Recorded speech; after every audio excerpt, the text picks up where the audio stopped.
இயேசுவின் நாமத்தினால் உங்களுக்கு என் அன்பின் வாழ்த்துக்கள். இந்த நாள் இந்த வெள்ளியில கூட சங்கீதம் 4ஆம் அதிகாரம் 3வது வசனம், பக்தி உள்ளவனை கர்த்தர் தமக்காக தெரிந்து கொண்டார் என்று அறியுங்கள். நான் கர்த்தரை நோக்கி கூப்பிடுகையில் அவர் கேட்பார். அல்லேலூயா. பக்தி உள்ளவனை கர்த்தர் தமக்காக தெரிந்து கொண்டார். நம்ம எப்படியாப்பட்ட பக்தியில எந்த இடத்துல நம்ம இருக்கிறோன்னு கர்த்தர் நமக்கு நன்றாக தெரியும். எவ்வளோ ஒரு வைராகியம் பாராட்டி கொண்டிருக்கோன்னு கர்த்தர் பார்த்து கொண்டிருக்கிறார். அப்படியாப்பட்டவர்கள் தான் கர்த்தர் என்ன பண்ணுவார்? தெரிந்து கொள்ளுவார். அப்படியாப்பட்டவர்கள் தான் நம்மளை என்ன பண்ணுவார்?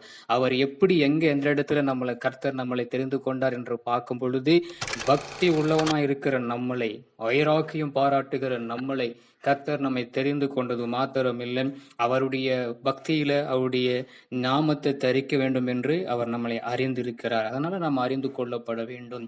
நம்ம எப்படி அவர் அறிந்து கொண்டார்னு பார்த்தாக்கா, பக்தி உள்ளவனாக. அது மாத்திரம், நான் கர்த்தரை நோக்கி கூப்பிடுகையில் அவர் கேட்பார். ஒருவேளை நான் இப்படியாய் பக்தியா இருந்தேன், இப்படிலாம் இருந்தேன், கர்த்தரை நான் வைராகியம் பாராட்டினேன், இருந்தாலும் என் ஜெபத்தை கேட்பாரான்னு சொல்லி பார்க்கப்படும் பொழுது, அவர் நிச்சயமாய் அவர் கேட்கிற தேவனா இருக்கு. நான் கர்த்தரை நோக்கி கூப்பிடுகையில் அவர் கேட்பார் என்று வசனம் சொல்லுகிறது. இந்த வார்த்தை வசனங்களை நீங்கள் உணர்ந்து கொள்ளுங்கள்.